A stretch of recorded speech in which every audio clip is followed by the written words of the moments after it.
Hello friends, welcome. Friends, you all know that the telecom companies have raised their prices, and that prices increase has an impact on their valuation, and the market price for all these companies have gone higher in anticipation of their higher cash flow.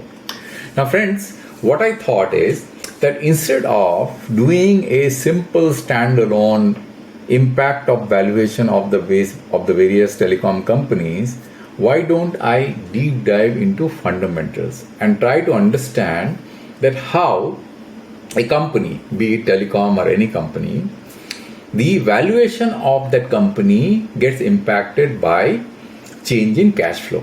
That's the whole purpose of this video, and this video is going to be a little bit more deep dive into fundamentals. Now I do understand that there will be expert out there who will understand finance pretty well than me, but what I have done is I have tried my level best to understand this concept by reading various documents and going into various videos of experts. And today what I'm going to do is that I'm trying to get out whatever I have learned in this whole process in as simple terms as possible. That's the whole purpose of this video, and as we go through we will see the impact of these parameters on a typical company with some hypothetical numbers, right, plugged in. Okay, so that's the whole purpose. So let's go and straight into the video and try to discuss these items one by one. Now let's talk about a company. The company will have two different types of asset classes, right? What are these? Debt and equity. Now to a company, debt is a liability, right? But I am not talking from a company point of view. I am talking from an investor point of view. For example, I as an investor can make two different types of investment in a company: debt and equity. Now what is the difference between debt and equity? Let's first go into that concept.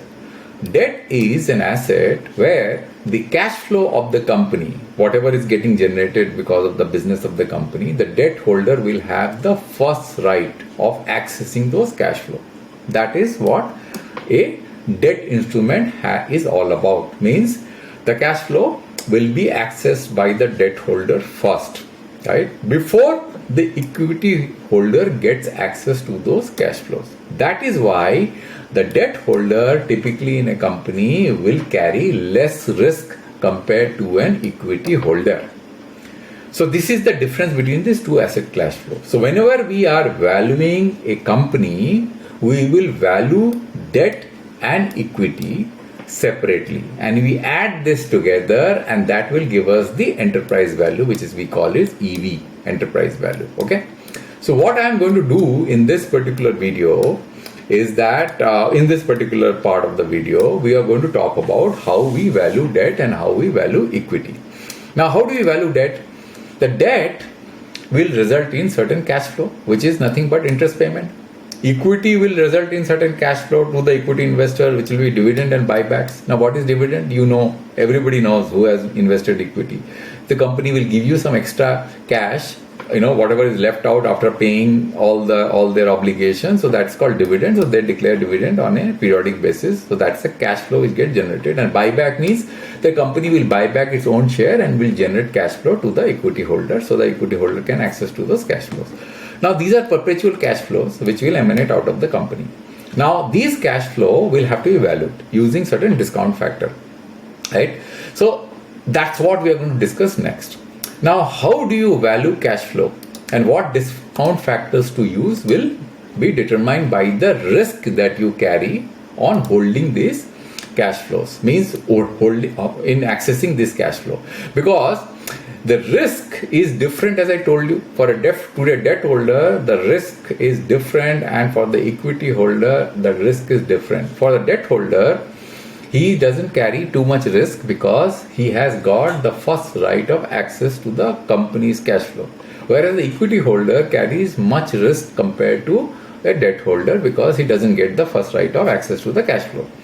That is why the equity holder will have a higher discount factor compared to a debt holder, and we'll discuss those as we move forward in this particular video.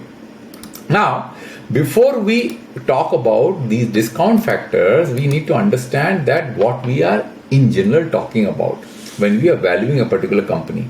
We are talking about how do we measure risks, because whatever discount factor that we use is nothing but the reflection of the risk that we carry on that asset class. That is as simple as that.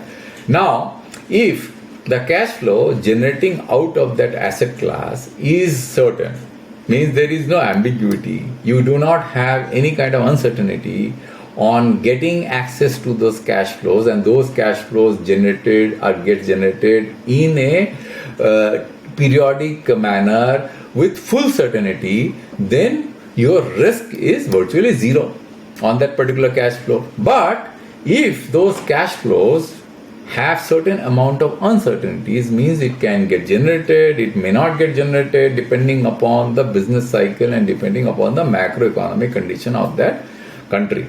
So then you carry higher risk, right? So you will have your discount factor that you're going to use in order to value those cash flow will be higher compared to the discount factor which you will use to value a cash flow which is less risky. So what we are trying to do, we've already said that how much certain that we have to the access to this cash flow in future. That is what is going to basically measure the risk, and what will be the value of the money, also the inflation factor also, which will also determine risk, because inflation may change, and which is basically governed by the macroeconomic factors which I already told you. That is also an important risk factor which has to be taken into consideration. Now, are there any asset class in a country which is risk free? Because risk is to be measured on a basis of certain reference, because if there is an asset class which has cash flows which get generated without any risk, then the rate of that cash flow, the rate of generation of that cash flow will be called as a risk-free rate. What are those instruments? Those are nothing but government bonds, because government is an entity which has lot of you can say that there is no risk of default generally by a government entity. Other entities can default, but government typically will not default.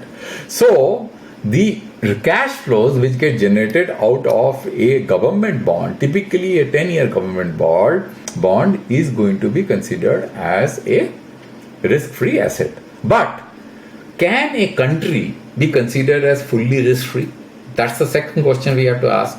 So if I just simply take the 10-year bond rate, and can I say that this is the reference rate that I should use for my risk-free rate purpose? Can I say that? Probably no, because every country has got a different macroeconomic condition. They carry different quantum of debt. Their economic situation is different, and therefore there are rating agencies like Moody and S&P. They will attach a different default risk for a particular country. That's called country default spread.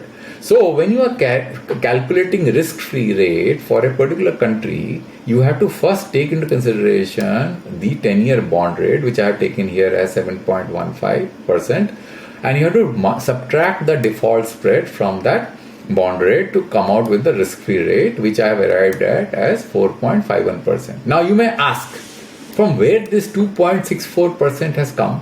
That's a viable question to ask, right? Because even if there is a rating announced by a rating agency, this number is too specific, right? Which is 2.64% for India, which I have basically extracted out from Mr. Damodaran's website. He is an authority, by the way, in this particular field. From where this number is coming? Now, to answer this question, we need to understand first that who determines the value in the market, and how the value of a particular asset class is determined by the market. That is a very important question to ask first. Now, we as individual don't determine the price of a particular asset class in market. It is determined by an investor who is diversified, who has large amount of commitment into the market. Why? Because an investor who is diversified will take into consideration all kind of risk in the market. He is not going to just invest in only one particular asset class. He will invest in gold, he will invest in real estate, he will invest in all kinds of stock prices of different companies, etc. So he's a diversified investor. Now, when he is seeking return, because when he is basically making an investment in the market, he is going to be seeking return, and that's how the value of the asset is determined. His return is going to be proportional to the amount of money that he needs to take in order to cover this risk, whatever risk that he has diversified, and what is not diversifiable, that risk has to be covered. And therefore, when you take into consideration the default risk for a particular country, he is going to charge a premium from the bond rate that the country is currently has from the point of view of the yield. Now, from on top of it, there has to be a premium, which is we call this default risk, because you cannot consider the bond rate of a particular country as sacrosanct risk-free rate, because the country may default. There is a possibility that the country may default, and the diversified investor who is investing in various countries take that into consideration. Let's say if some country default, like Greece has defaulted in past, so he has to make up from other countries by charging a higher premium on the investment, so that he can cover up those losses which has emanated out of some of the countries who has defaulted. And that is how this number is calculated. I just gave you a very high level, explanation. It may not be as simple as this, but I probably hope that you have understood what I'm talking about, from where this number is extracted. It's extracted by the diversified investor in order to extract premium from every hook and corner part of their asset class, so as to cover those markets where he will default, because there has to be a probability of default, and in order for him to stay afloat, he has to cover his risk. And that's why this number comes out, and every country has been granted a different default rating. Now let's go straight to the spreadsheet, because after having explained this concept in high level, we should be looking at the real numbers. So what I've done is, friends, I actually have created a simple spreadsheet. And this is by the way, it is theoretical in nature. And using this spreadsheet, you will be able to understand the various parameters that we are going to talk about and the importance of those parameters. And that will make you understand that how a valuation of a particular company will be determined. Because I'm going to play with this number and show you that how a valuation of a company is going to get determined through change of these numbers which make up the valuation. Okay, I gave you a very high level explanation. Now we'll go into detail. Now let's look at the assumptions first of a typical company. Now these are the assumptions which I have mentioned in a box. Typically, a company will have a revenue growth rate. I have assumed here as 15%. You can do whatever you want. You can assume 20%, 15, whatever, 25%, etc. Now, how a revenue growth of a company is determined?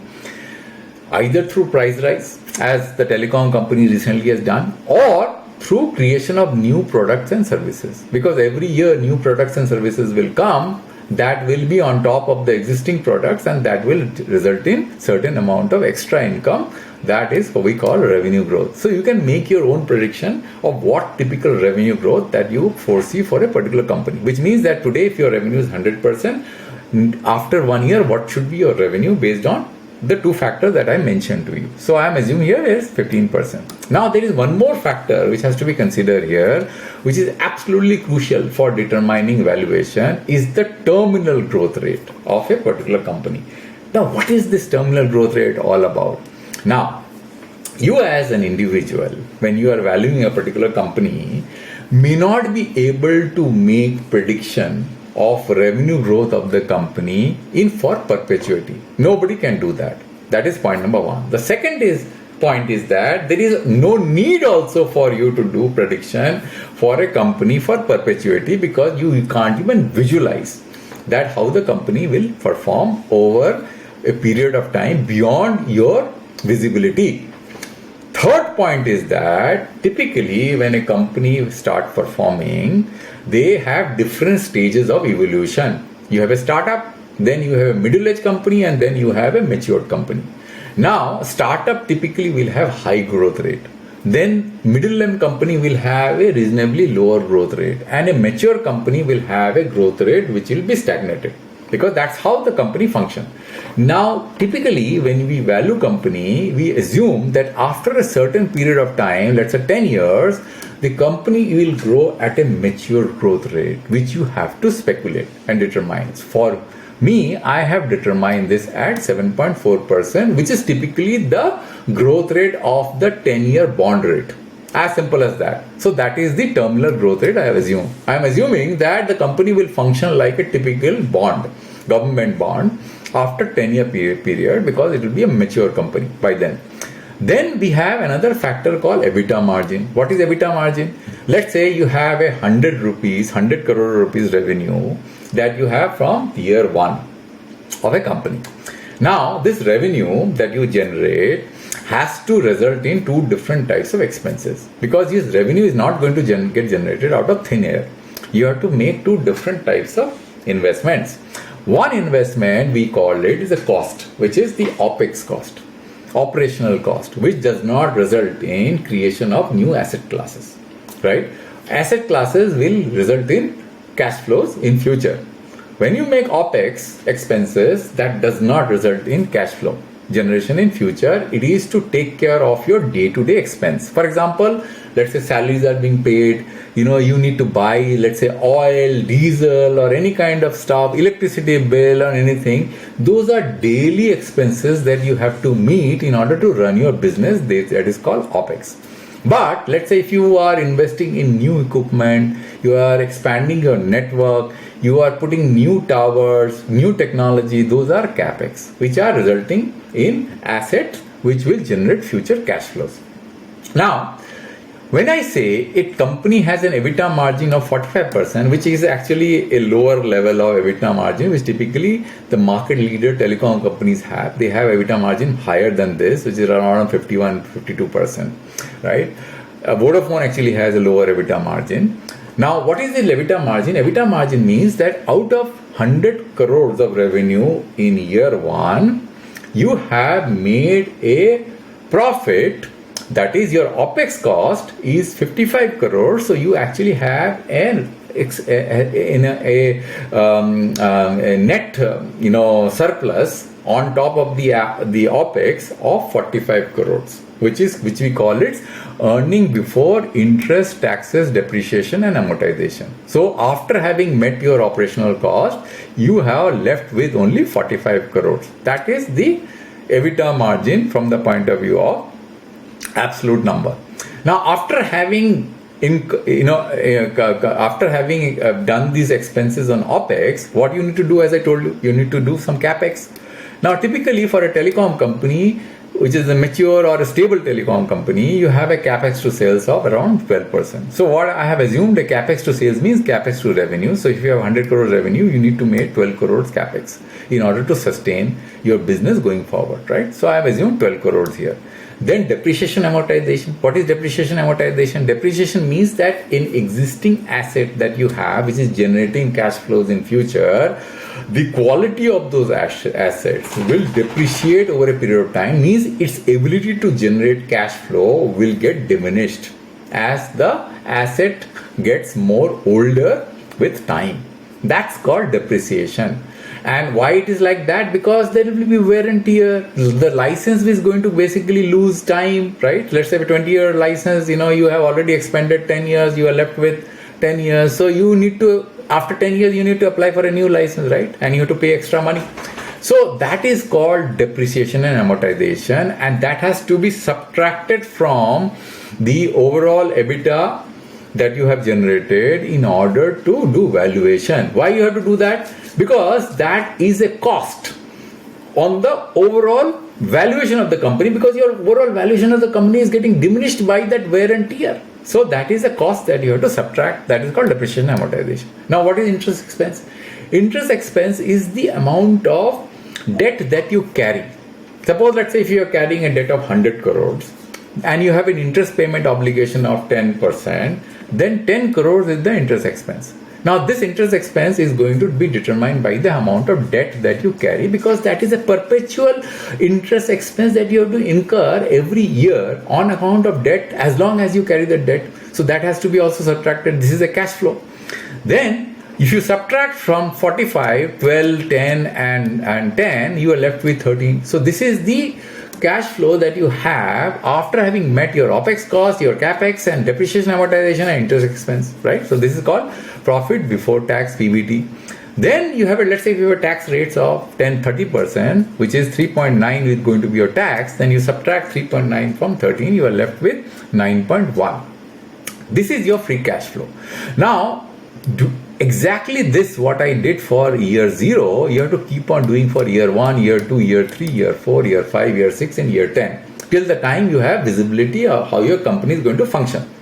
So you will come out with this particular line, the PBT, the free cash flow number for each and every year based on your assumption, as I explained to you for the first year, which is the 0th year.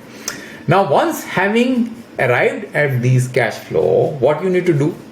You cannot add these cash flow in a linear manner, because the value of these cash flows are not equal, because they are arriving at different point of time. They are not arriving simultaneously, and they are going to be impacted by what? They are going to be impacted by inflation and other factors.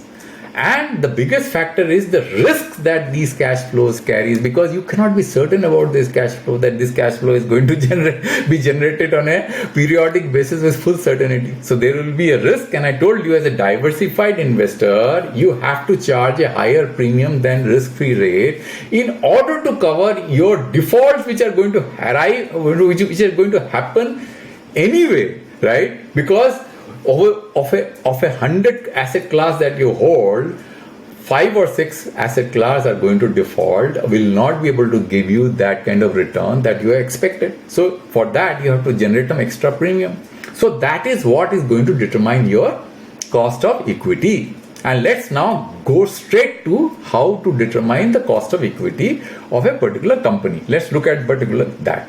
Now we already have seen the 10-year bond rate of India is 7.4. This is just an assumption. You can have changed the number depending upon what is the 10-year bond rate. So this is the government bond rate of 7.5% or 7.4%. Now, India has a default spread. India as a country has a default spread of 2.6%, which we spoke about and determined by the rating agency. So what is India's risk-free rate? The 7.4 minus 2.6, which is 4.8, which we have already seen. Now, this is the India's risk-free rate, right? But when you are dealing with a company, you also have to deal with the company's rating. Now, company will have a different rating depending upon the company's ability to pay up debt, right? Because if the company is holding debt and if it doesn't have the ability to generate cash flow, and there is always going to be an uncertainty, or company is highly levered, then the rating agency is going to attach a particular rating for the company, and that company's rating will already include in itself the default spread of the country in which it is operating. Let's say if it is operating in India, it will carry the default spread. So I have the default spread of the company as 3.4%, which includes the 2.6% of the country's default spread, and this will be determined by the rating agency. We can look up and you can do some googling and find out. Now there is one more factor, which is debt to equity ratio. Now when this debt to equity ratio will become applicable, we'll see, right? Then there is another point of discussion which will fall into the equity when I calculate equity risk premium, which is called levered or unlevered beta. Now what is unlevered beta? Unlevered beta is nothing but, let's say if you have a market which is moving on a certain level of volatility. Volatility means that the market prices are going to fluctuate. Let's say if you have 1,000 stock in an index, which is a highly diversified index. If you have so many stock in an index, it's a highly diversified index where the whole market is being listed. Assume like that. So because of the macroeconomic condition, the market will fluctuate, means the index is going to fluctuate at a certain level of volatility. Now, assume that you have picked up a particular stock from that particular index and you measure the volatility of that particular stock against the index. And if the stock is highly correlated with the index, then it will have a beta of 1. Means the stock is going and moving as per the index, right?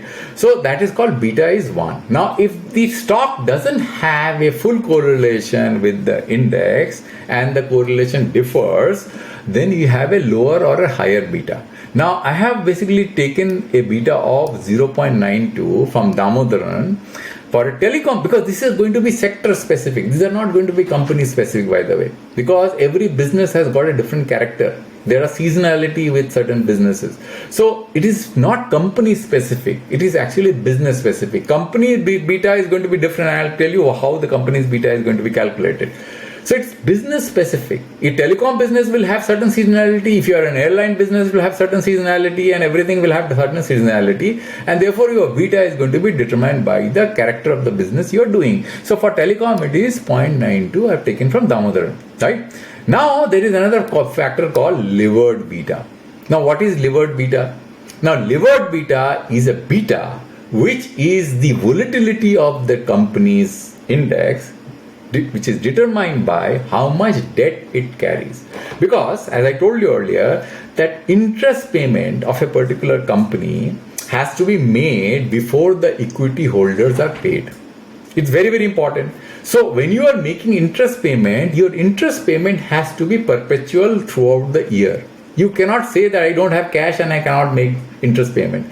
And therefore, the volatility of the company will be impacted by the interest payment obligation of the company, and it will be determined by the amount of debt you carry.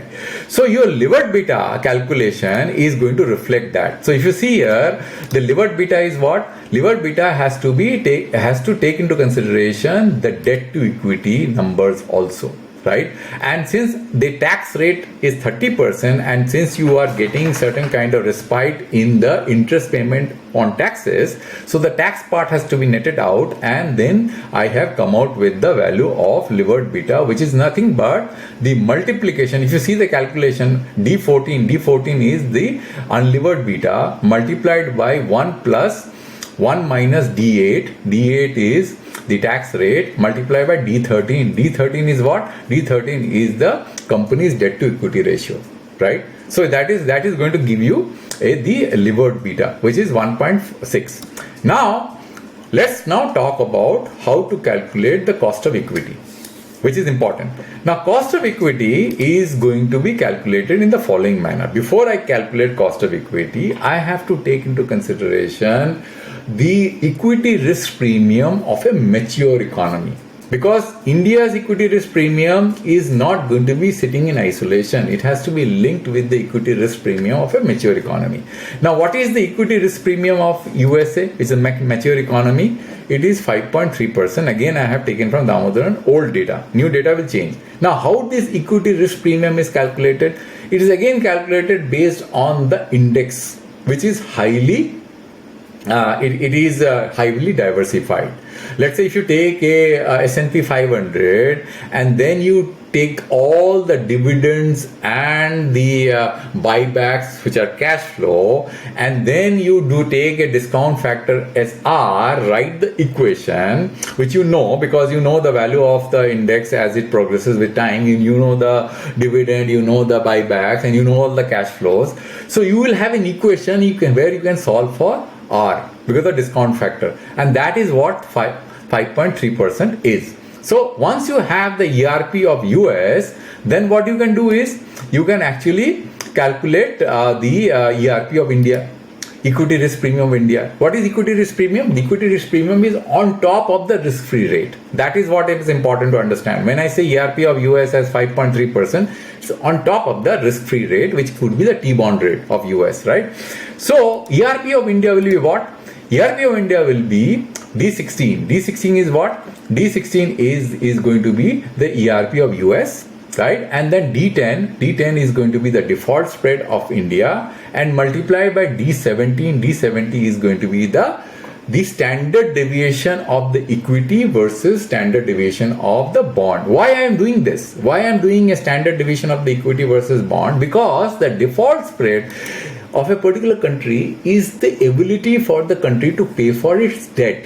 Now I have to correct that for equity. So if the equity of a particular market is going to have more volatility than the debt, the value of the debt, I have to make that correction. That's why the standard deviation of the equity versus standard deviation of the base ratio is 1.4. So I multiply this by the default spread and add it to the ERP of US, and I get the India's ERP as 9%. Simple calculation, you see that, right?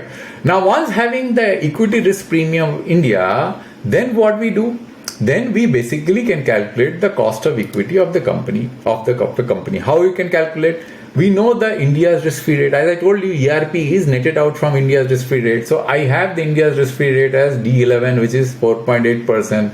And then I multiply the ERP of India, multiply by what? D15. What is D15? Is levered beta. Because D18 is ERP 9%. Now this 9% has to be, if there was no debt, then you could have multiplied, and if the beta was 1 of the market, then what would have happened? 9 would have multiplied by 1, and then you would have added to this India's risk-free rate. Simple as that, 4.8% plus 9%. But since the company is levered and therefore it will be more volatile, therefore you have to multiply by the levered beta, which we have already have calculated. And on the basis of that, you get a cost of equity as 18.8%. And this is going to become the discounting factor for discounting equity. Now, if you see here the calculation, you will see that what I've done, I have simply taken this number 18.8% and using the free cash flow, I have just discounted it, and I'm going on discounting this, and then the terminal value, as I told you, is the growth rate. And then what I've done is that you just use a terminal value equation. It's a geometric progression. I don't want to get into this, and that will come out with this value, and I've discounted that also on the 10th here. And if I add all these 10, 11 items, you see 238.8. So this is the valuation of the company. Now the total number of shares of the company is how much? We have, let's assume that we have got 1 crore shares, and this is also in crores. Assume that. So you have price per equity is 238.8, right? Now let's see how these valuation gets impacted based on the numbers that we change. So let's change certain numbers. Let's say if I change the growth rate from 15% to 20%, see your valuation increased. That's why the rate increase which the companies did actually has resulted in higher valuation, right? Now let's assume that I change the debt to equity ratio from 1% to, let's say, 3%.